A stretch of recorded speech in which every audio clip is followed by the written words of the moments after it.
Engkau mau minta enggak sama Allah Azza wa Jalla? Tiap pagi Nabi SAW berdoa mengatakan apa? Allahumma inni as'aluka ilman nafi'an wa rizqan, tadi disebutkan, wa rizqan tayyiban wa amalan mutaqabbala. Jadi setelah kita mengetahui bahwa binatang-binatang yang tidak sekolah ternyata Allah kasih rizki. Binatang paling bodoh itu apa aja? Kerbau. Gobloknya kayak kebu, kasih minyak beliau. Nah, betul ya, kalau di sini kerbau ya. Kalau di Arab itu keledai. Iya, kalau di sini kerbau. Iya, gobloknya kayak kebu. Dari sisi apa kebu itu goblok? Kalau dituntut tidak mau. Kalau dilepas jalan. Masya Allah jamaah. Iya, kita lihat kebu itu jamaah. Pernah lihat kebu kurus jamaah? Hampir tidak ada. Kebu itu lemu-lemu jamaah. Masya Allah gitu loh. Padahal bodoh. Kalau rizki itu berhubungan sama ijazah. Kalau rizki itu hubungannya sama ijazah, artinya yang S1 rizkinya lebih banyak daripada yang SD. Apakah seperti itu? Enggak. Buktinya kebu itu tidak pernah sekolah, lemu. Iso mangan, ya alhamdulillah. Iso duwe anak. Padahal tidak pernah sekolah. Karena memang urusan rizki itu tidak ada hubungannya sama ijazah. Jadi kalau orang pinter itu rizkinya lebih banyak, nggak ada. Maka antum lihat kadang-kala profesor itu sama muridnya yang jarang masuk, kadang-kala lebih kaya muridnya yang jarang masuk. Kok iso aneh sekolah sampai profesor tetap makan gaji di kampus? Karena memang nggak ada urusannya sama sekolah. Allah sudah menetapkan. Ingat, penjelasan ini bukan berarti antum ngomong kalau gitu tidak usah sekolah. Enggak. Ini bicara keyakinan. Anak ketemu sama orang tidak lulus SD. Tidak lulus. Bukan tidak lulus SD, tidak bisa baca, tidak bisa nulis dia. Dia punya pekerja S2. Dia kerjanya ekspor impor. Dia cerita, Ustaz, waktu anak awal kerja, anak nggak bisa nulis, nggak bisa baca, Ustaz. Jadi kalau ada orang beli, dia urusan di kayu. Dia cari kayu di hutan, ya. Awalnya dia jual kayu bakar, kemudian dia kayu-kayu yang dipakai untuk kursi, ya, macam-macam. Kalau ada orang beli, Ustaz, anak minta dia yang tulis kwitansinya, Ustaz. Sebagian nipu anak, Ustaz, kata dia, karena dia nggak bisa baca. Tapi anak tahu sama angka, Ustaz. Loh, angkanya kok lain ini, kata dia. Kurang nolnya, kurang apa.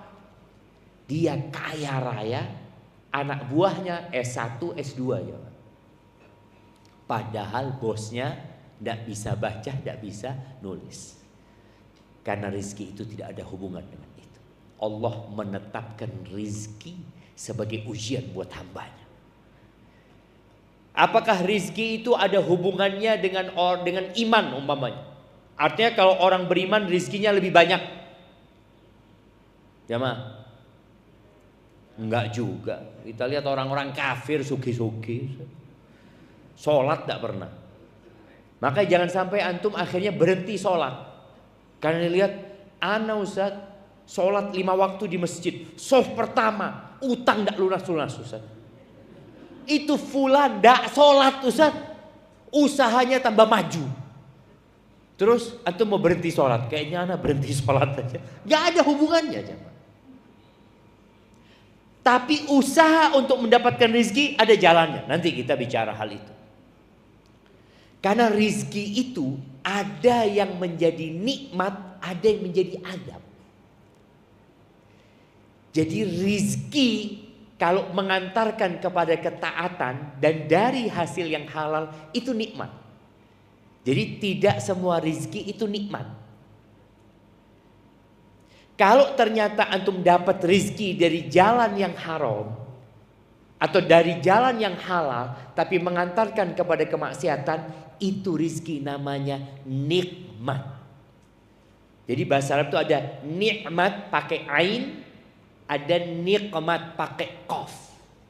Nikmat itu artinya azab buat antum. Memang sama-sama rizki, tapi rizki itu bukan nikmat dan jadi azab. Kayak orang mencuri, dapat rizki nggak dia? Ana pernah lihat di pabrik roti. Ana waktu itu berhenti, istri Ana beli sesuatu, Ana lihat ada ya pekerjanya rata-rata perempuan. Ketika keluar dari pabrik roti itu, Masya Allah jemaah, mereka masih di depan pabrik, itu sudah mengeluarkan roti dari kotannya ya, roti dari perutnya, roti anak dong. Jadi mereka itu ngambil roti, dimasukkan ke tubuhnya, karena nggak diperiksa sama yang punya toko. Itu rizki enggak? Rizki, tapi dan bukan nikmat ya. Ayyumalah min nabata min suhtin fannaru aulabi. Daging mana saja yang tumbuh dari rizki yang haram, maka neraka tempat. Semoga antum sudah bisa memahami rizki itu ada yang nikmat, ada yang bukan nikmat. Kemudian rizki itu ada dua. Dari sisi lainnya, ada rizki, kata Ali bin Abi Thalib, ada rizki yang yatlubuka wa tatlubuhu. Ada rizki yang mencari antum, dicari antum sama rizki. Ada rizki yang kita mencarinya. Sebutkan 3 rizki yang mencari kita. Nah, kasih hadiah ibu-ibu sekarang. 3 model rizki yang mencari kita. Kita tidur dibangunin. Sebutkan. Bingung karena kebanyakan. Ya, angkat tangan yang mau jawab supaya ya, silahkan ibu. Rizki sholat. Rizki sholat. Enggak, rizki yang mencari kita. Iya, sebelahnya.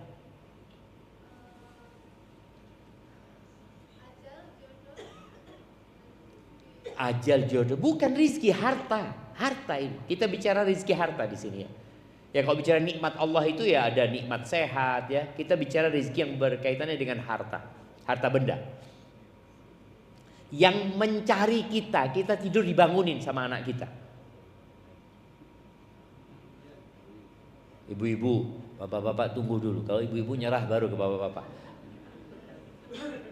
Nah, nyerah ibu-ibu. Oh, ada di belakang sana. Silakan. Nah, silakan. Silaturahmi. Terus sedekah. Terus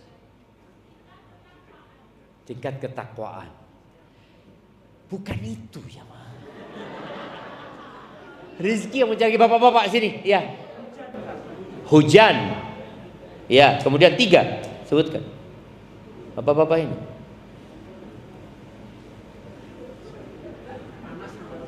Panas. Nah, matahari. Enggak, rizki yang itu kan umum ya. Enggak, yang nyari antum. Nyari antum rizki. Oke.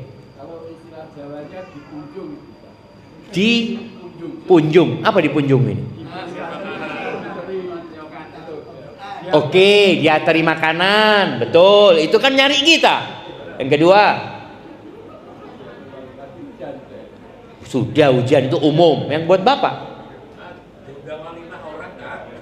diundang walimah. Ini akhirnya jawabnya ya kasih minyak. Bapak itu kasih minyak juga. Nah, dan ibu-ibu yang di pojok itu kasih minyak juga nggak bapak. Kirimkan ke sana. Nah, jadi rizki yang mencari kita itu modelnya kayak hadiah. Itu nyari kita.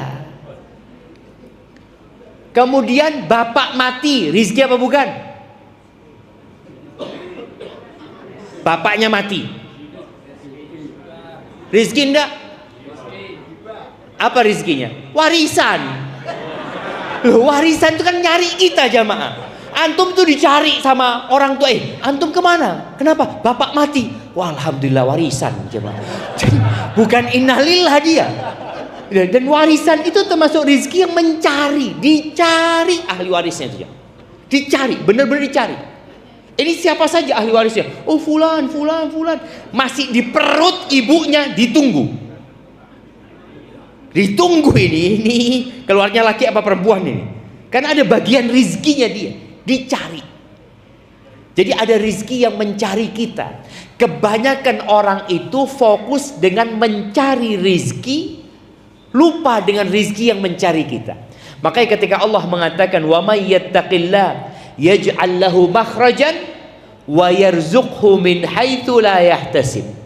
Barang siapa yang bertakwa kepada Allah, pasti Allah kasih solusi dan Allah kasih rizki dari arah yang tidak disangka-sangka. Tidak disangka-sangka. Tahu-tahu ditelepon, Pak, ya dapat jatah umroh. Alhamdulillah. Dicari dia. Ahibati fillah, Rasul sallallahu alaihi wasallam menyebutkan, jadi penentuan takdir itu ada takdir umur dunia ini, seperti yang di hadis Allah menciptakan pena tadi. Yang kedua, ada takdir setiap pribadi, setiap orang. Itu ditetapkan kapan? Bapak-bapak ini takdirnya ditetapkan kapan? Enggak, yang sudah jawab tidak boleh. Bukan sendiri. Kalau tadi kan takdir yang 50.000 tahun sebelum ciptaan langit dan bumi itu takdir umum ya, untuk semua. Tapi ada takdir sendiri. Saya punya takdir. Anda punya takdir, dan takdir Anda ditulis lagi. Jadi dari buku induk itu akan ada buku, iya, 8 dalam kandungan. Iya, umur berapa? Oh, ini dulu 4 bulan. Loh, 4 bulan. Loh ya apa? Bukan 4 bulan. Oh, 120 hari. Iya betul, 120 hari. Tidak sama, beda. Karena bulan itu nggak selalu 30 hari. Bulan itu yang dari 29. Sedangkan ini 120 hari. Nah, yang mana yang mau kasih hadiah? Tadi ngomong kandungan bener, 120 hari bener. Ya kasihlah, bagi-bagi itu. Apa? Berasnya 2,5 kilo.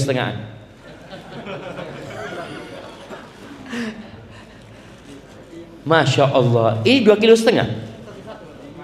Oh 5 kilo, nggak apa-apa lah, 5 kiloan nggak apa-apa sudah lah. Nah rezekinya sudah ya, karena antum ngangkat 2 sudah. Nah ini termasuk rizki yang mencari jemaah, dicari sama rizki. Baik, kata Nabi SAW, inna ahadakum yujma'u fi batni ummihi arba'ina yauman, 40 hari dikumpulkan di perut ibundanya, kemudian dia jadi alaqah 40 hari, jadi mudghah 40 hari. Thumma yab'atsullahu malakan, lalu Allah kirim malaikat. Fayu'mar bi arba'i kalimat, malaikat ini diperintahkan untuk mencatat 4 hal. Ibu-ibu sebutkan apa 4 hal itu? Iya, rezeki, jodoh, ajal. Ya ajal itu bodoh. Nah, sebutkan 4 kalimat. Loh, rizki, ajal, amalan, itu semua takdir. Iya, dia masuk surga atau masuk neraka, dia bahagia atau tidak. Kasih minyak 2 orang itu, bagi 2. Masya Allah. Nah, sampai habis hadiahnya kan? Iya. Oh, itu terakhir itu. Nah, baik. Jadi tadi 4 hal jemaah yang sering kita dengar orang itu mengatakan apa? Jodoh. Enggak, dalam hadis ini disebutkan rizki, ajal, amal, dan berkaitan dengan syaqiyun au sa'id. Apakah dia akan menjadi penghuni surga atau penghuni neraka? Allah sudah tetapkan hal itu. Karena Allah tahu bagaimana perjalanan hidup kita. Jodoh masuk ke rizki juga. Dan ada orang yang jodohnya tidak ada. Ada nggak? Orang yang sampai mati nggak ada pasangannya. Ada. Berapa banyak anak-anak yang kecil sudah mati? Baru lahir mati. 7 bulan di perut ibundanya mati. Memang nggak ada jodohnya dia. Dalam rizki dia itu nggak ada jodoh. Maka tatkala ini sudah ditetapkan, yang harus kita lakukan adalah mengimani urusan takdir ini. Kalau disebutkan tadi, rizki itu nggak akan salah, nggak akan salah. Ahibati fillah, ada orang-orang yang merasa nggak suki-suki, nggak kaya-kaya. Saya sudah kerja Ustaz 20 tahun, masih ngontrak rumahnya. Siapa yang ngontrak rumahnya? Angkat tangan. Oh, udah ada yang berani ngantar. Insya Allah sudah punya rumah semua. Nah, doakan semua punya rumah sendiri-sendiri. Nah, walaupun bayar tiap bulan kan, tetap rumahnya dia di jamaah. Ngontrak itu juga menjadi sesuatu yang membuat orang kadang kala, kapan aku ya punya rumah ya? Motor, mobil, lihat temennya ganti motor baru. Dia punya motor tapi lama motornya. Sedangkan dia untuk beli yang baru nggak mampu. Apa yang dilakukan oleh sebagian orang? Kredit. Kredit itu boleh apa enggak? Boleh apa enggak? Syaratnya apa? Tidak riba. Syaratnya tidak ada denda di situ. Tidak ada bunga. Ya kredit. Yang namanya jual beli, beli HP umpamanya 15 juta, kredit 25 juta umpamanya, ya sudah sampai kapanpun harganya tetap 25 juta. Nggak ada ceritanya naik. Tapi sebagian orang melakukan riba. Penyebabnya apa tadi? Karena dia merasa ya nggak bisa saya kalau nggak riba. Atau sebagian orang sekarang ini ada 2 penyakit di masyarakat Indonesia. Yang satu namanya judol, yang 2 namanya pinjol. Dan judol sama pinjol ini kayaknya koncoan. Kalau sudah kalah judi, pinjolnya datang. Pernah ngelihat orang kaya karena judol? Tidak ada. Cuma karena tadi terburu-buru orang ini. Gajian di D9 berapa gajian? Hah? Antara berapa? Sebagian UMR. UMR berapa di sini? 2.550.000, Masya Allah. Kira-kira kalau gajinya 2.550.000, kapan punya rumah? Kapan punya rumah jemaah? Nunggu bapak mati. Nunggu bapak mati baru punya rumah. Ngenteni warisan. Kadang-kadang dia mengatakan 2.550.000. Kalau anak judi bisa jadi dapat 250 juta. Bismillah. Bismillah lagi jemaah judi. Kalah.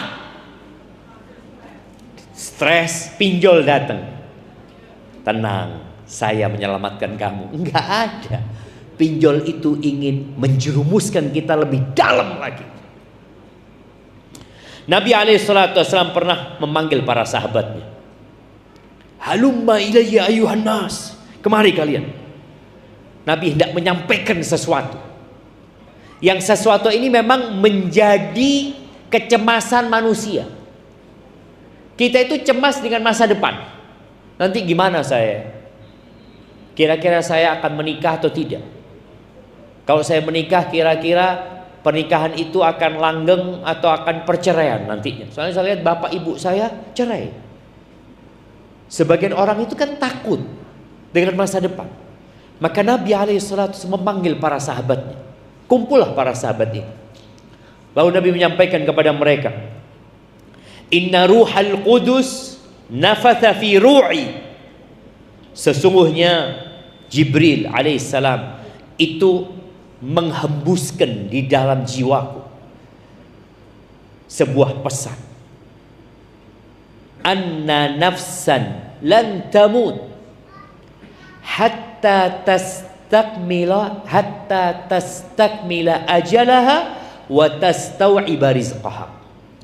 Gak akan mati orang itu sampai ajalnya selesai dan rizkinya sempurna.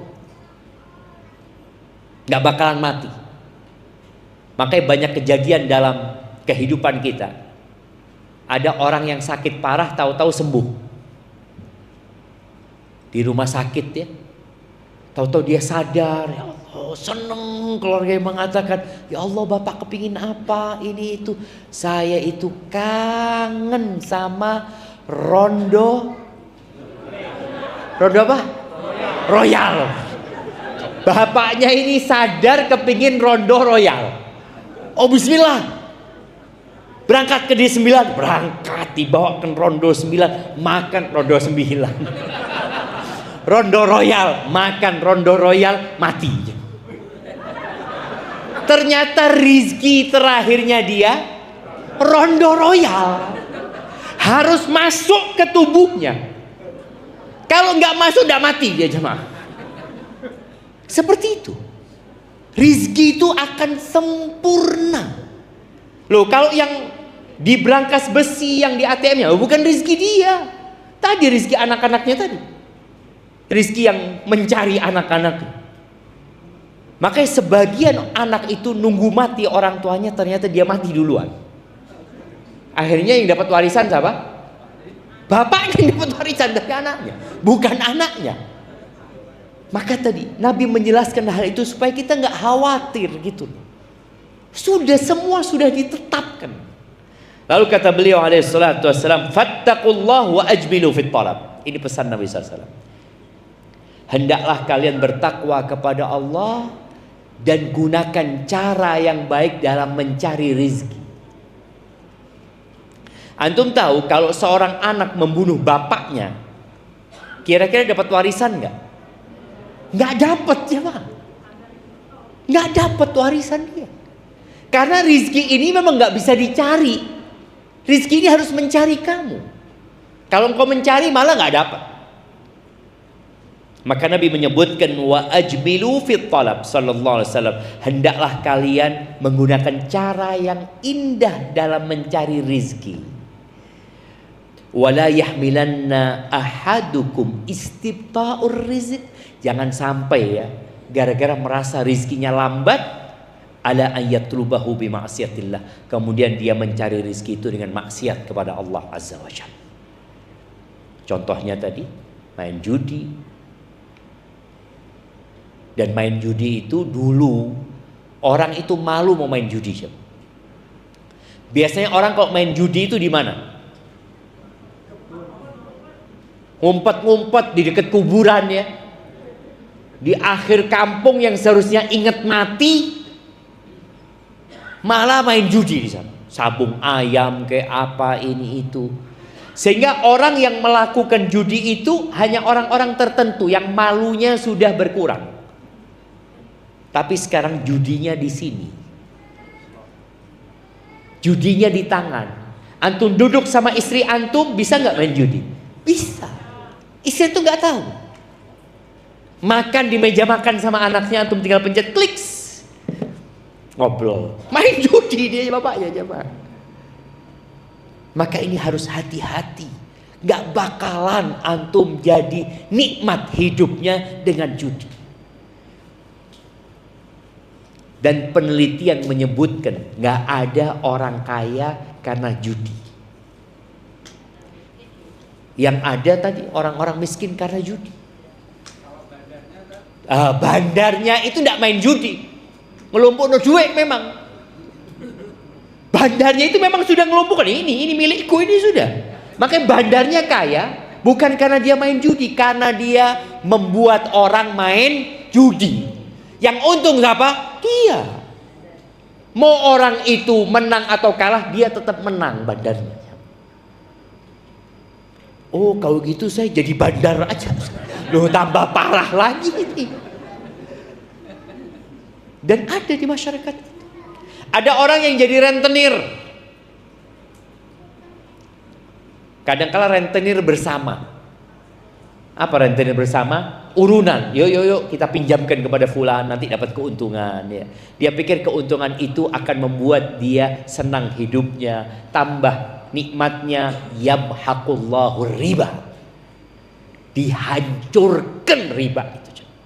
Tapi pelan-pelan. Lalu kata Nabi SAW, fa innallaha ta'ala la yunalu ma'indahu illa bita'at. Yang di sisi Allah, rizki yang berkah tadi, rizki yang jadi nikmat itu tidak akan didapat kecuali dengan ketaatan kepada Allah Azza wa Jalla. Makanya sabar, jangan terburu-buru. Yang membuat orang tergesa-gesa, terburu-buru, ingin cepat kaya, ingin cepat menikmati hidup ini karena melihat kepada yang di atasnya. Kenapa orang mencuri?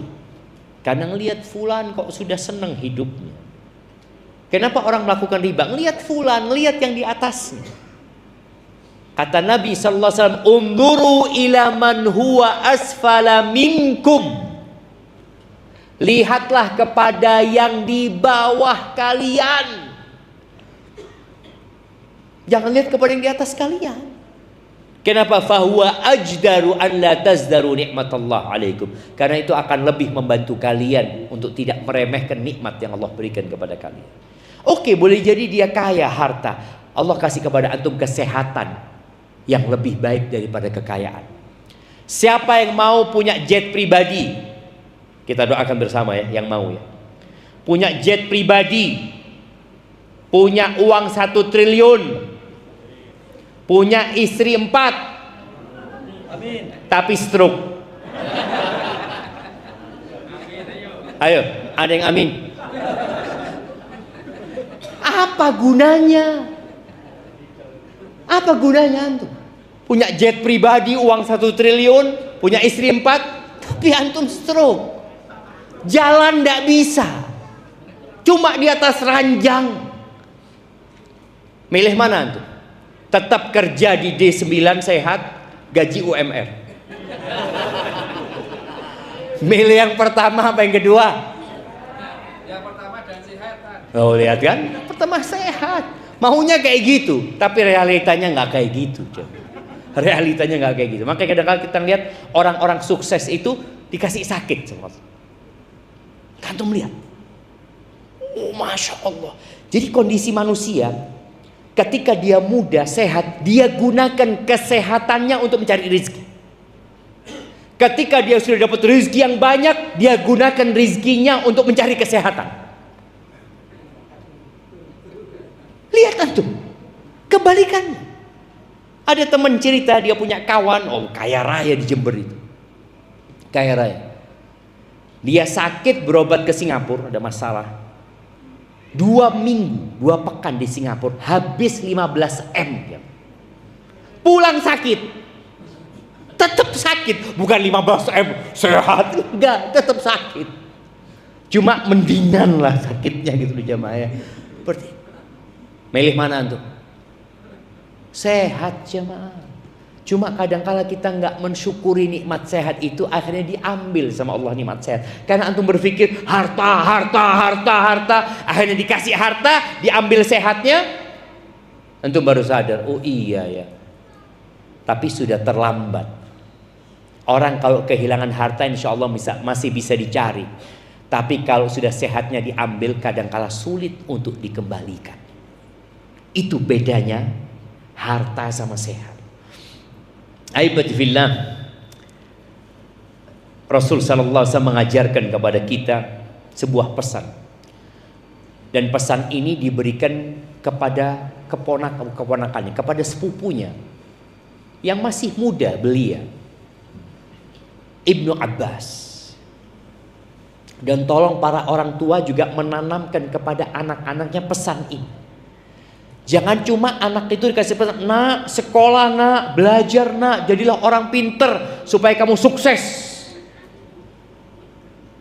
Gak semua orang pinter sukses. Tapi yang sukses itu adalah orang-orang yang beriman, walaupun dia gak punya rezeki. Apa pesan Nabi SAW kepada Ibnu Abbas ini? Ketika beliau dibonceng sama Nabi SAW, Nabi bersabda alaihi salatu wassalam, ya gulam, inni u'allimuka kalimat. Wahai bocah, aku hendak mengajarkan kepadamu beberapa kalimat. Yang pertama, ihfadillah yahfadka. Jagalah Allah, Allah akan menjagamu. Ihfadillah tajidhu tujahak. Jagalah Allah, engkau akan mendapati Allah di hadapanmu. Ingat di surat Al-Kahfi ada cerita Nabi Musa dan Khadir merenovasi bangunan. Kenapa kok mereka merenovasi bangunan itu? Nah, masih banyak minyaknya. Ibu-ibu, kenapa kok Nabi Musa dan Khadir tahu-tahu merenovasi bangunan yang bukan milik mereka? Nah, silakan yang belum jawab tadi ya, yang belum dapat hadiah.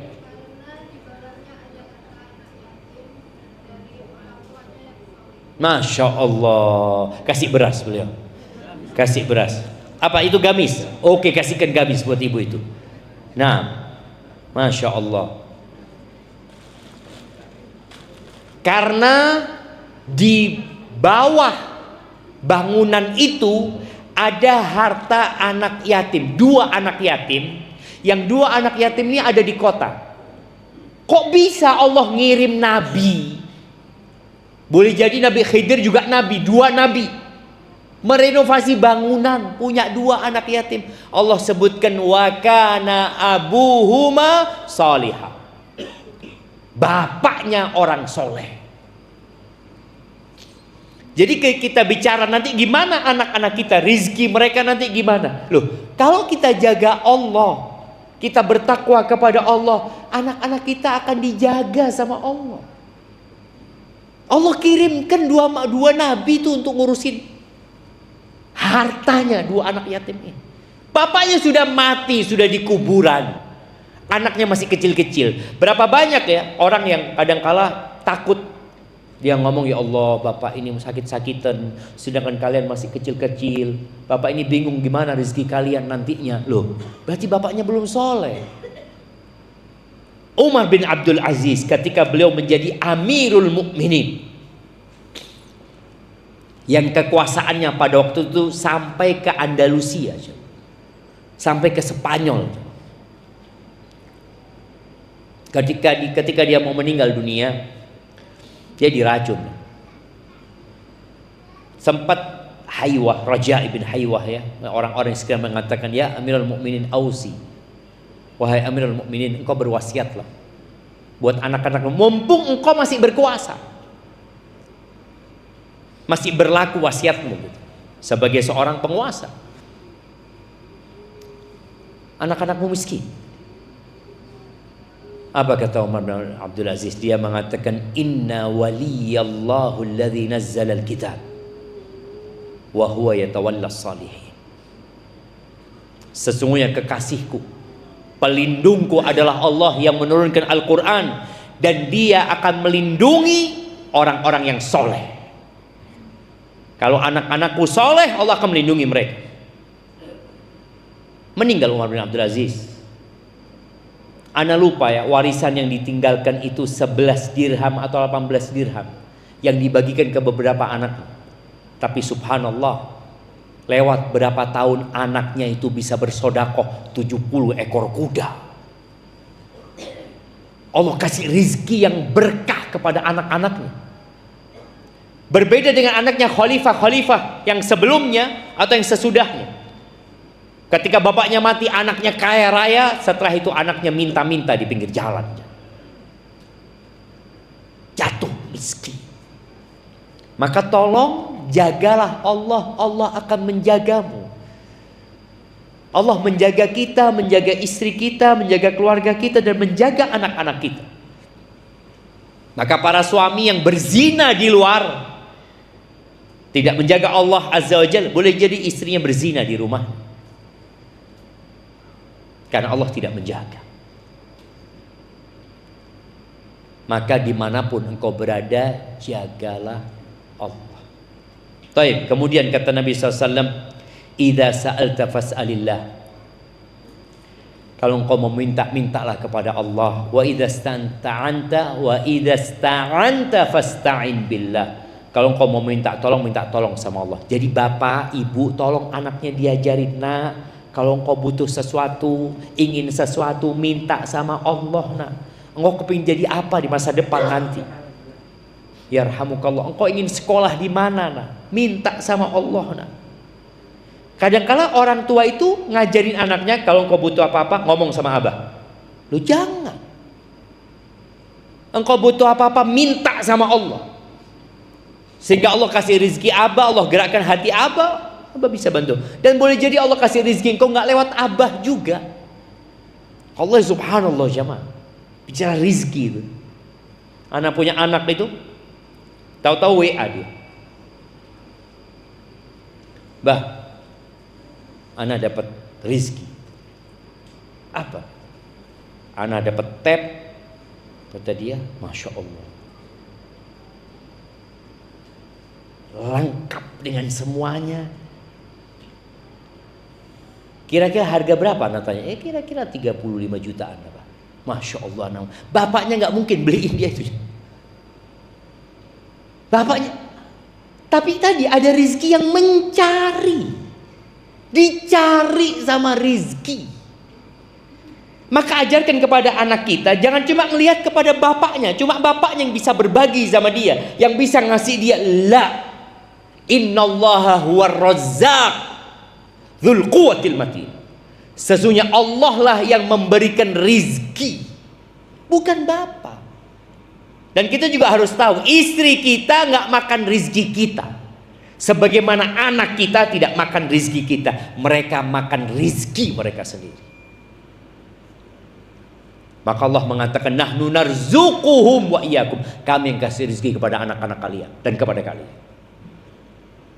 Maka tolong sampaikan kepada anak, nak, kalau kau minta sama Allah.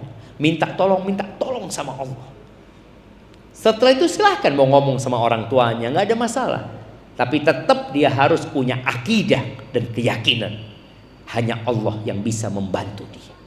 La haula wa la quwwata illa billah. Lalu kata Nabi SAW, wa'lam anna al-ummata law ijtama'at ala an yanfa'uka bi syai', ketahuilah, kalau seluruh umat manusia ini bersatu padu untuk memberikan manfaat kepadamu, seluruh penduduk Indonesia, plus di dalamnya ada Pak Prabowo sebagai presiden dan menteri-menterinya, semua ingin memberikan manfaat kepadamu, ingin engkau menaik jabatannya. Apa kata Nabi SAW? Lam yanfa'u, gak akan bisa mereka memberikan manfaat kepadamu. Illa bisyai'in qad katabahu Allahu lak, kecuali Allah sudah menetapkannya untukmu. Urusannya itu di tangan Allah. Kita kenal mengatakan urusannya fulan ini, nggak ada. Urusannya di tangan Allah. Kemarin waktu kita berangkat ke Palestina, ana izin minum jemaah.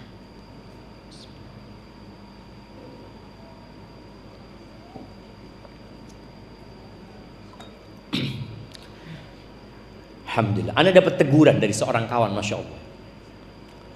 Ketika Anda nyampe, gimana urusan visanya Ustaz? Oh, urusan visa ini urusannya Israel.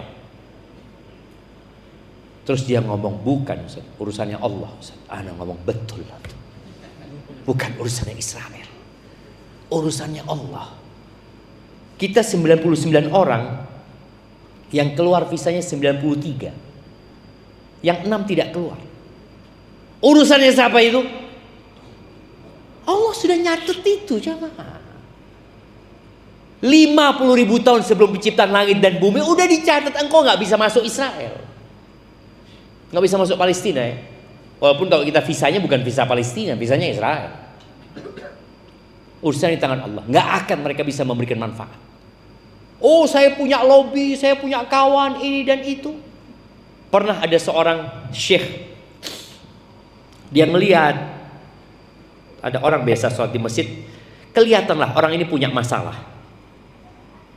Antum bisa ngelihat nggak orang punya masalah dari wajahnya? Coba sekarang lihat kanan kiri antum. Antum lihat. Ya lihat coba kan. Betul aja, melihatlah, salaman. Udah kenalan semua belum? Ini udah kenal belum semuanya? Udah. Punya masalah nggak dia? Kelihatan lah. Orang itu kelihatan punya masalah dari wajahnya. Iya, ini kayaknya punya masalah orang. Nah, nih Ustadz tahu nih orang punya masalah, dipanggil sama Ustadz akhirnya. Gimana engkau? Iya Syekh, kata anak ini lagi ngelamar kerja, kata dia. Dia kayaknya di PHK. Kemudian anak ini sudah minta tolong sama fulan. Anak punya kenalan di perusahaan fulan. Sudah dia ngomong dia punya lobby-lobby, tapi sampai saat ini belum ada jawaban. Terus Syekh itu ngomong, engkau sudah nggak ketuk pintunya Allah Azza wa Jalla? Engkau banyak ketuk pintunya makhluk. Engkau ketuk pintunya Allah. Di sepertiga malam akhir, ketika Allah turun ke langit dunia, kau minta sama Allah. Baru orang ini sadar. Setelah 3 hari, orang ini ketemu lagi sama Syekh. Wajahnya sudah berubah. Berseri-seri wajahnya. Oh, kata Syekh, wajahmu berubah. Ini ada apa nih? Kata. Iya Syekh, kata dia. Alhamdulillah, aku dapat kerjaan Syekh. Ya, gimana ceritanya? Engkau nasihatin aku bangun malam terus minta sama Allah Azza wa Jal.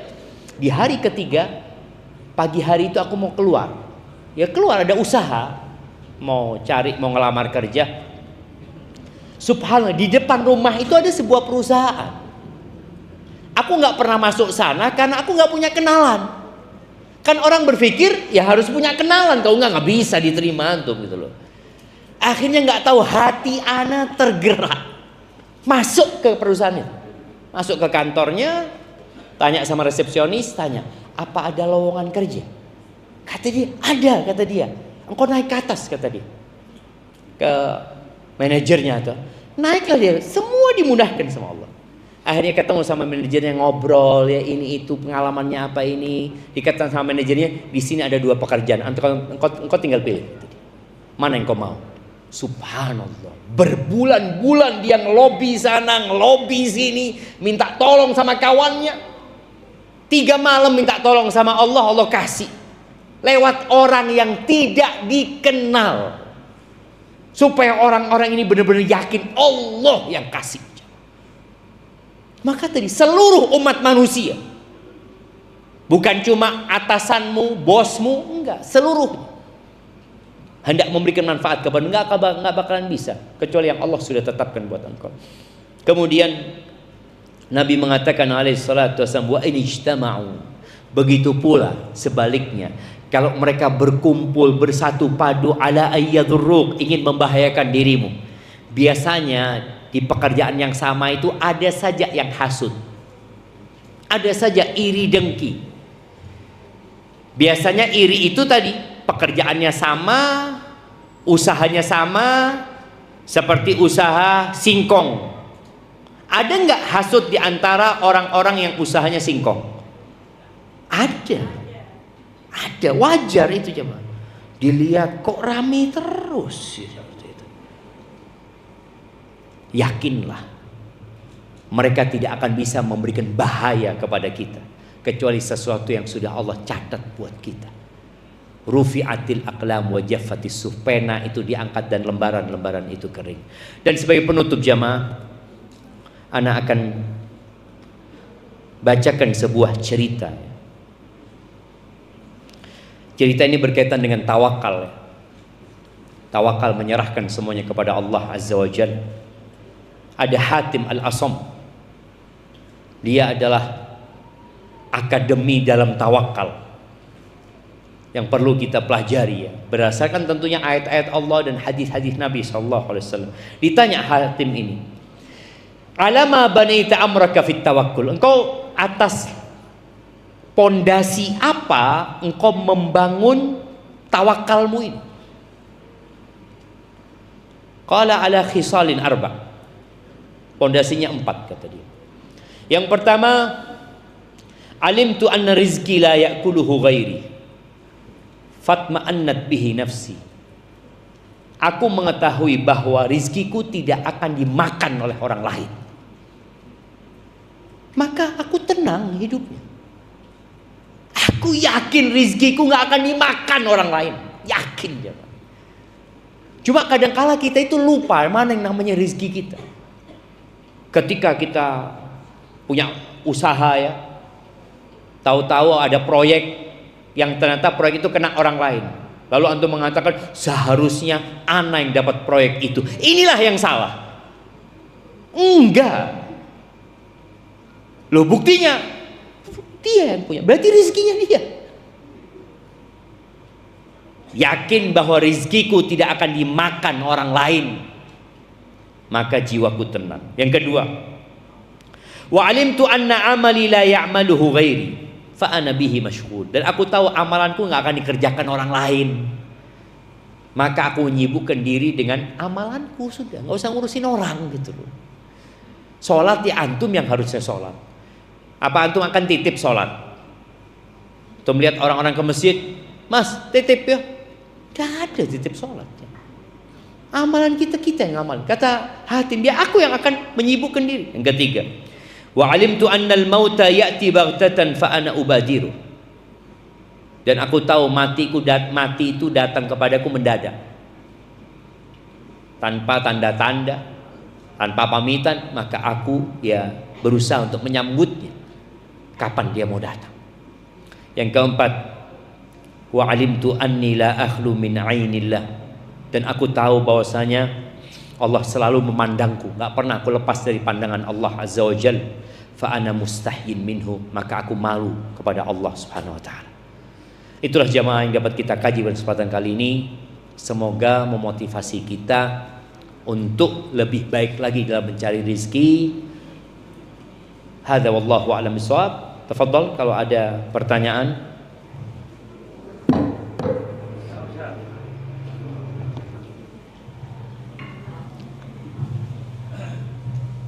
Assalamualaikum Ustaz. Waalaikumsalam. Mohon dijelaskan surat Al-Imran ayat 169 tentang rezeki, yang kurang lebih Allah bersabda, Allah berfirman ya, wala asabana ladina qutilu fisabilillah amwata bal ahya min rabbihim yurzaqun. Janganlah kamu mengira bahwa orang-orang yang gugur di jalan Allah itu mati, bahkan mereka itu hidup di sisi Tuhannya dengan mendapat rezeki. Mohon dijelaskan rezeki yang sudah mati karena gugur itu bagaimana? Jazakallahu khairan. barakallahu fikum. Naam. Iya. Rezeki itu tadi disebutkan. Ada rezeki yang jadi nikmat, ada rezeki yang jadi nikmat, jadi azab. Dan rezeki itu ada yang di dunia dan ada yang di akhirat. Kalau tadi disebutkan berkaitan dengan orang-orang yang gugur, Allah mengatakan inda rabbihim yurzaqun. Mereka di situ hanya dikasih rezeki. Di surat Thaha Ayat 131 Allah mengatakan wala tamuddanna 'ainaika ila ma matta'na bi azwajan minhum zahratal hayatid dunya linaftinahum fi. Allah mengatakan engkau jangan palingkan kedua matamu kepada orang-orang yang Allah kasih harta dalam kehidupan dunia ini. Allah senangkan dia dengan rezeki yang banyak di dunia ini. Yaitulah bunga kehidupan dunia. Apa kata Allah? Linaftinahum fi. Yang tujuannya adalah untuk menguji mereka dengan rezeki itu. Fitnah harta itu, jemaah. Innama amwalukum wa auladukum fitnah. Lalu Allah mengatakan wa rizqu rabbika khairun wa abqa. Dan rizki Tuhanmu adalah lebih baik dan lebih kekal. Ini yang dimaksud dengan tadi di ayat tadi, inda rabbihim yurzaqun, adalah rizki yang di akhirat sana. Maka disebutkan bahwa orang-orang yang mati syahid itu ruh mereka ada di perut burung-burung yang berwarna hijau. Arwahus syuhada fi jawfi tairin khudrin tasrahu fil jannah haitsu tasha. Jadi orang-orang yang mati syahid itu ruhnya ada di rongga burung-burung yang berwarna hijau di surga. Dia terbang kemana-mana saja semaunya dia. Nanti kemudian mereka akan istirahat ya, akan bersenang-senang di cantolan-cantolan ya, fi qanadil, seperti lampu yang digantungan-gantungan yang di bawah arsy Allah Azza wa Jalla. Jadi itu yang dimaksud dengan rizki yang diberikan kepada orang-orang yang mati syahid, dan itu lebih kekal dan lebih abadi. Kalau kita lihat ya, semua nikmat dunia ini itu terbatas, dan kenikmatan itu berbalut dengan kesusahan. Contoh, makan. Antum ketika makan dan minum yang enak, apa yang antum pikirkan setelah makan dan minum? Toilet. Antum berpikir ingin mengeluarkan yang baru saja antum masukkan ke sini, mau dikeluarkan. Itu di dunia. Makanya di surga nggak ada toiletnya. Nggak ada toilet di surga. Kenapa? Karena semua makanan itu jadi manfaat. Sedangkan di dunia makanan itu sebagian harus dibuang karena nggak bermanfaat. Bahkan sebagian makanan membahayakan. Di surga nggak ada yang membahayakan. Kulu washrabu hanian bima kuntum ta'malun ya. Seperti itu. Hadza wallahu a'lam bissawab. Seperti itu kira-kira.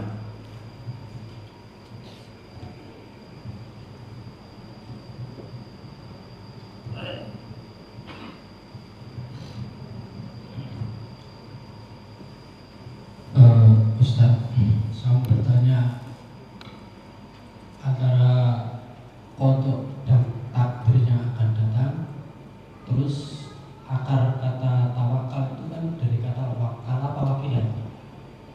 Mohon penjelasan. Sebagai kemudian rata-rata orang memandang itu antara tawakal dan berserah diri itu kan beda-beda tipis. Masya Allah. Iya, Masya Allah, pertanyaan yang menarik ya, berkaitan dengan qadha dan qadar. Sebagian ulama menafsirkan maknanya satu, yaitu ketentuan Allah Azza wa Jal. Qadar bisa jadi disebutkan takaran yang ditakar, yang kemudian ditetapkan buat hambanya. Kalau bicara tawakal, dari asal kata tawakkala yatawakkalu ya, yang kalau mungkin asal katanya wakala yakilu, ada namanya taukil, mewakilkan seseorang untuk mengejarkan sesuatu namanya. Sedangkan bicara tawakal, apa sih artinya tawakal itu? Kalau mungkin diterjemahkan berserah diri ya, bahasa Indonesianya, apakah sama tawakal sama berserah diri? Jadi tawakal itu mengandung dua unsur. Yang pertama adalah athiqatu billah. Athiqatu billah, yaitu yakin sama Allah, kemudian menyerahkannya sama Allah. Di dunia ini kadangkala kita menyerahkan sesuatu kepada orang yang kita nggak yakin sebenarnya. Antum yakin sama fulan? Ya, tidak ada orang lain gitu. Kita menyerahkan satu urusan kepada fulan, Bukan karena kita yakin, tapi karena memang nggak ada orang lain yang bisa menyelesaikan. Fulan antum kasih tugas itu, ya sudah bismillah lah. Dia memang ya masih belum berkompeten, tapi nggak ada orang lain lah, dia yang jalan. Itu kita menyerahkan kepada dia. Sedangkan tawakal ini yakin, percaya 100% lalu menyerahkan. Itu yang namanya tawakal. Dan ingat, tawakal ini amalan hati, bukan amalan raga. Karena sebagian orang berusaha untuk menabrak-nabrakan antara tawakal sama usaha. Berarti nggak perlu usaha kita. Loh, usaha itu amalan raga. Wajib kita usaha karena diperintahkan sama Allah Azza wa Jalla. Huwallazi ja'ala lakumul arda dhalulan famshu fi manakibiha. Kalian jalan gitu untuk cari rezeki, wa kulu min rizki. Kemudian setelah salat Jumat apa kata Allah? Fa idza qudiyatis shalah fantashiru fil ardi wabtaghu min fadlillah. Selesai salat, kalian bertebaranlah di muka bumi ini. Ngapain? Wabtaghu min fadlillah. Carilah karunia Allah. Ada usaha. Jadi tawakal ini amalan hati. Yang makna tadi athiqatu billah wal i'timad alaihi. Percaya sama Allah kemudian menyandarkan kepada Allah Azza wa Jalla. Ahibati fillah, sebelum tidur ada doa sebelum tidur. Siapa yang hafalan kasih hadiah? Buat ibu-ibu kasih hadiah yang spesial ya. Doanya itu mengandung unsur tawakal.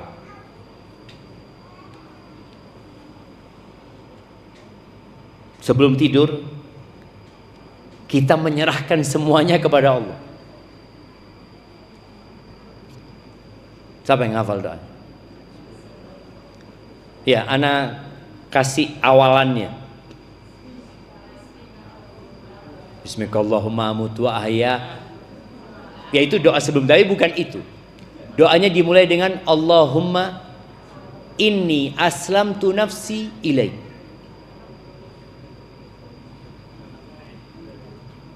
Nah, siapa yang hafal? Jamaah, doa ini bagus sekali dan Nabi mengajarkan untuk dibaca dan ditutup semuanya dengan doa ini. Setelah bacaan-bacaan yang lain, tutup dengan doa ini. Allahumma inni aslamtu nafsi ilaik wa fawwadtu amri ilaik wa wajjahtu wajhi ilaik wa alja'tu dhahri ilaik raghbatan wa rahbatan ilaik la malja wa la manja minka illa ilaik. Amantu bi kitabika alladhi anzalta wa bi nabiyyika alladhi arsalta. Yang artinya, ya Allah, aku menyerahkan diriku kepadamu dan aku menyandarkan urusanku kepadamu. Punggungku aku sandarkan kepadamu, wajahku aku hadapkan kepadamu ya Allah, dengan penuh rasa takut dan rasa harap kepadamu ya Allah. Nggak ada yang bisa menyelamatkan, nggak ada tempat untuk bersembunyi atau tempat untuk kabur ya, kecuali kepadamu ya Allah. Nggak ada. Maka baca doa ini, artinya benar-benar kita akan tenang jamaah. Besok ada urusan Ustaz, besok ada ini, besok udah. Kau tidur, nikmati tidurmu, serahkan urusanmu kepada Allah Azza wa Jalla. Jadi tawakal tadi artinya apa? Yakin dan menyerahkan. Itu artinya tawakal.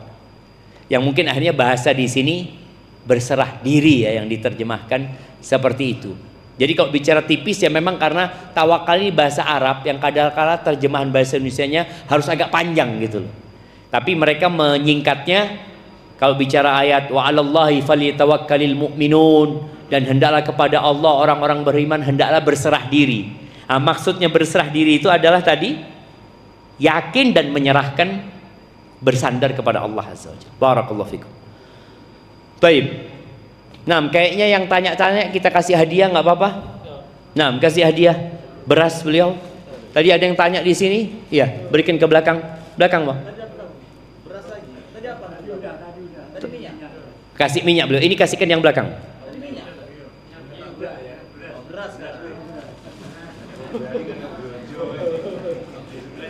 Habis ini gorengan.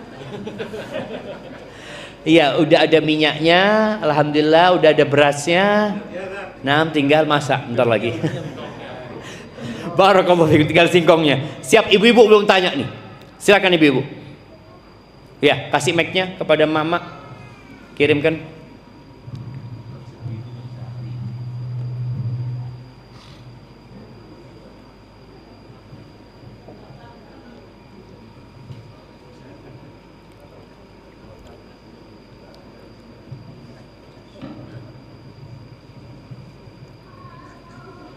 Assalamualaikum warahmatullahi wabarakatuh. Waalaikumsalam warahmatullahi wabarakatuh.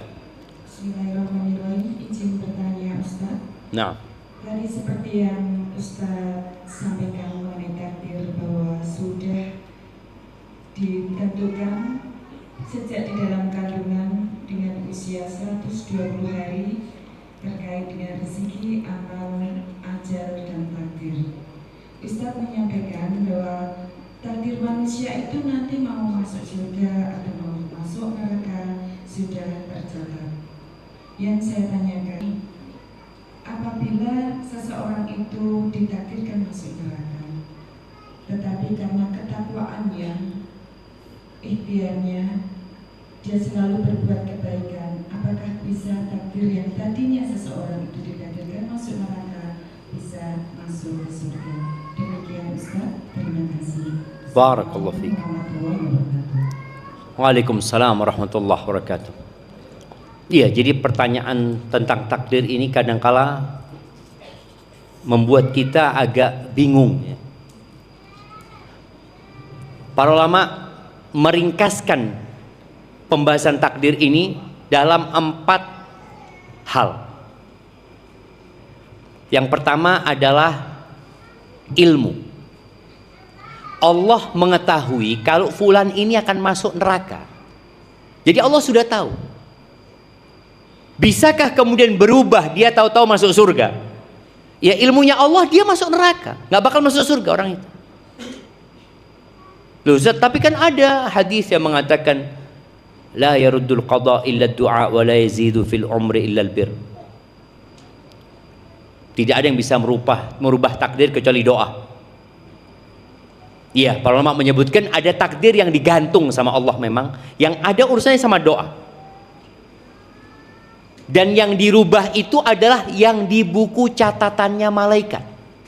Itu yang berubah. Adapun yang di buku induk Lauhul Mahfud tetap. Karena buku itu isinya ilmunya Allah tentang orang ini.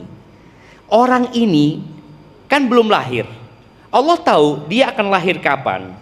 Kemudian ketika dia besar, dia akan menikah dengan siapa. Kemudian dia nanti akan seperti apa. Allah tahu dengan orang ini. Dan orang ini Allah kasih kehendak, kemauan. Sehingga dia bisa memilih. Makanya dalam beragama nggak ada pemaksaan. Mau nggak yang mau beriman, mau yang kafir silahkan. Tapi Allah sudah tahu siapa yang akan memilih kekafiran. Dan siapa yang akan memilih ketaatan. Allah itu tahu. Dan kita tidak tahu. Itu rahasia Allah Azza wa Jalla. Jadi yang pertama ilmu. Setelah ilmunya Allah, lalu ilmu itu dicatat di Lauhul Mahfud. Kemudian nanti ada pencatatan yang tiap orang itu di perut ibundanya, atau ada pencatatan tahunan ya di malam Lailatul Qadar. Kemudian setelah itu kehendak Allah. Allah menghendaki itu terjadi, baru kemudian diciptakan peristiwa itu oleh Allah Azza wa Jalla. Tapi semua bersumber dari ilmu. Allah tahu fulan ini akan membunuh nanti. Ya sudah, itu yang dicatat. Kalau pertanyaannya, apakah mungkin orang ini yang dia takdirnya masuk neraka, kemudian dia taat kepada Allah, dia mentauhidkan Allah, mati husnul khotimah, mungkin dia masuk surga? Berarti memang dia di catatannya masuk surga, bukan masuk neraka. Kan kita ini menanyakan sesuatu yang tidak dalam bayangan kita nggak tahu. Makanya kadang-kadang kita melihat ada orang, Allah preman Ustadz, orang ini jahat Ustadz, tapi setahun sebelum mati Ustadz jadi orang baik Ustadz. Dan matinya ketika sujud. Berarti dia takdirnya masuk surga. Wallahu a'lam, kita nggak tahu juga. Karena kita untuk urusan akhirat ini taunya nanti. Di dunia kita berharap, kalau ada orang soleh berharap mudah-mudahan masuk surga. Karena kita tahu korek api neraka itu ustaz. Orang yang berilmu, orang yang hafal Quran. Ya kita berharap mudah-mudahan kiai ini, ustaz ini masuk surga Allah Azza wa Jalla. Karena pandangan kita orang baik. Tapi Allah yang lebih tahu dia baik sungguhan atau pura-pura baik. Itu ilmunya ada di sisi Allah Azza wa Jalla. Makanya kalau tadi ibu mengatakan, apakah orang ini yang tadi yang ditakdirnya dia masuk neraka, tapi kemudian dia bertakwa kepada Allah, ibadahnya bagus, macam-macam. Ini kan dalam pandangan manusia. Boleh jadi dia ria. Jadi tetap takdirnya masuk neraka dia. Walaupun dalam pandangan manusia seakan-akan dia orang baik. Pernah Nabi SAW sedang di kuburan Baqi, sedang menguburkan jenazah. Lalu ada sahabat yang bertanya. Ini ibu-ibu perhatikan ya. Pertanyaan para sahabat itu kayaknya mirip dengan pertanyaan kita. Apa pertanyaannya? Aya'lamu Rabbuna ahlal jannati min ahlin nar. Apakah Allah sudah mengetahui? Apakah Allah sudah tahu siapa di antara kita ini yang masuk surga dan siapa yang masuk neraka? Allah tahu nggak? Kata Nabi SAW, nah tahu. Akhirnya muncul pertanyaan lanjutan. Fafimal amal. Kalau gitu buat apa kita beramal? Kalau Allah sudah tahu. Kata Nabi SAW, i'malu. Tugas kalian apa? Beramal. Fakullun muyassarun lima khuliqalahu. Semua akan ditetapkan sesuai dengan catatannya dia. Udah tugas kita beramal. Maka takdir ini rahasia ilahi. Apakah pernah antum ketemu orang miskin yang lalu mengatakan kayaknya saya ditakdirkan jadi miskin memang? Ada? Nggak ada. Allah kasih keinginan di diri dia untuk jadi orang kaya. Dikasih keinginan untuk berusaha dan berupaya. Beriman dengan takdir ini yang baik dan buruk, itu akan membuat kita jadi tenang hidupnya. Tatkala yang kita inginkan tidak sesuai dengan, tatkala yang terjadi itu tidak sesuai dengan yang kita inginkan, kita jadi tenang.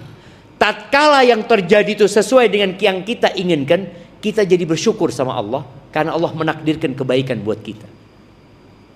Karena sebagian orang kalau musibah baru ngomong takdir, Ustaz. Loh kalau sukses usaha. Loh enggak jemaah. Susah dan sukses itu sama-sama takdir. Makanya ketika antum kaya raya, sukses itu takdir. Ketika antum susah dapat musibah itu juga takdir. Ketika orang mukmin beriman, kata Nabi SAW, ajaban li amril mu'min. Orang mukmin itu menakjubkan urusannya. Semua urusannya baik. Kalau dia dapat nikmat, dia bersyukur. Maka bersyukur itu baik buat dia. Kalau dia dapat musibah, dia bersabar. Dan bersabar itu baik buat dia. Maka dua kondisi itu akan menjadi baik kalau kita beriman. Barakallahu fiik. Kayaknya itu yang dapat Anda sampaikan jamaah. Anda kembalikan ke MC karena masih banyak hadiah yang bisa dibagikan. Untuk mungkin bisa mengajukan pertanyaan. Tafadhal. Jamaah mana ini? Nah, barakallahu fikum. Fadhal.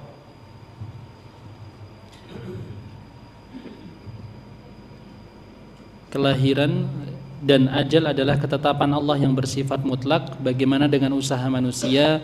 Misal perbanyak silaturahmi untuk memperpanjang usia, olahraga supaya sehat dan perpanjang usia, dan kelahiran dengan cara bedah sesar. Apakah hal tersebut bisa merubah ketetapan Allah? Barakallahu fiik. Jamaah tadi udah disebutin ya, bahwasanya manusia disuruh berusaha dan takdir itu bisa berubah untuk takdir-takdir yang ada di catatan malaikat dengan doa sehingga hidupnya lebih nyaman. Dengan berusaha dan berupaya dan memperbanyak istighfar, akhirnya Allah mudahkan urusannya. Ya kita usaha. Tapi kalau bicara apakah usaha itu juga sudah masuk takdir? Iya. Antum bisa berdoa masuk takdir enggak? Takdir. Jadi dengan antum berdoa urusannya dimudahkan. Doanya ini pun sudah ditakdirkan. Kita itu tahu takdir kapan? Mana mau kasih hadiah? Kapan kita tahu takdir? Angkat tangan yang mau jawab. Antum sudah dapat hadiah? Oh ini belum.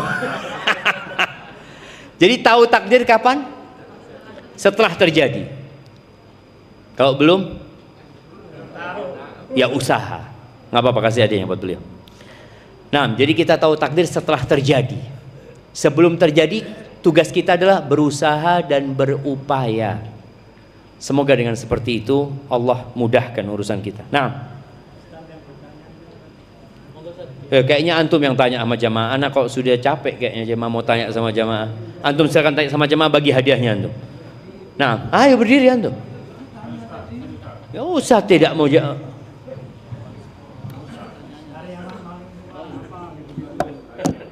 Pertanyaan, karyawan paling usianya paling lanjut dari bapak-bapak, monggo.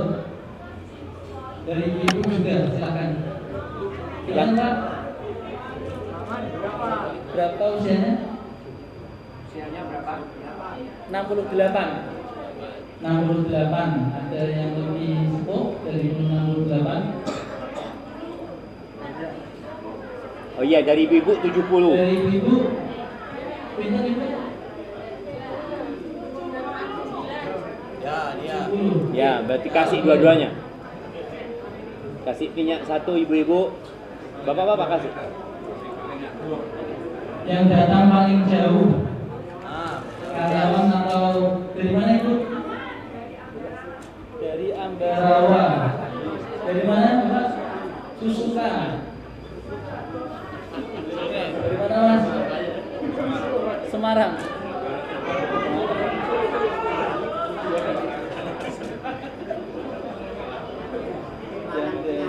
Semoga enggak apa-apa. Yang Ambarawa. Yang Ambarawa. Kasih hadiah. Apa perempuan? Nah, gamis. Bapak itu ada sarung. Ini sarung. Mana? Mana sarung? Mana tadi orang? Mana? Tadi mana paling jauh? Itu yang mana Pak? Semarang. Bapak dari mana? Oh, nggak usah. Temanggung. Ada yang dari Temanggung. Mana? Manggung, kasih ini. Masih ada nih beras. Nah. Ada satu beras. Ibu-ibu yang anaknya paling banyak. Monggo. Oh ya. Itu beras sama minyak. Ibu-ibu beras sama minyak. Nah, yang anaknya paling banyak tuh. Berapa? 6. Ada yang lebih dari 10. 7. Oh, yang ini 7. Yang 7 nih beras. Yang 6. Ada yang 8 itu. Ada yang 8. Itu beras sama minyak. Ini yang 6 Pak, yang 6. Yang 6. Monggo. Oh ini yang 7, yang 7. Yang 7 ini, yang 7. Yang 6 beras minyak 2. Ustaz. Yang 6 minyak 2, wes Ustaz. Nih, yang dari mana? Dari mana tuh? Surabaya tisu. Nah, iya, anak-anak mau kasih hadiah buku ini buat bapak-bapak ya.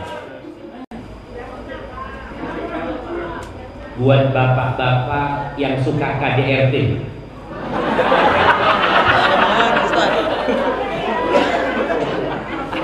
Kasih buku ini. Nah, atau ada buat ibu-ibu. Buat ibu-ibu yang suka dizalimi sama suaminya. Kasih suaminya. Betul, mana yang suka dizalimi sama suaminya? Oh iya, kasih ke buat ibu-ibu, nggak apa-apa. Kasih suaminya. Ya, ini buat suaminya ya, bukan buat ibu-ibu. Ini buku buat suaminya. Ibu-ibu nggak boleh baca buku itu. Jangan dibuka bukunya, kasihkan kepada suaminya. Ada memang bapak-bapak yang suka mendolimi istri tapi nggak ngaku jamaah. Nanti pada hari kiamat akan ada persidangan. Tapi itu yang dapat saya sampaikan, kurang lebihnya mohon maaf. Kembalikan ke MC kita. Jazakumullah khairan.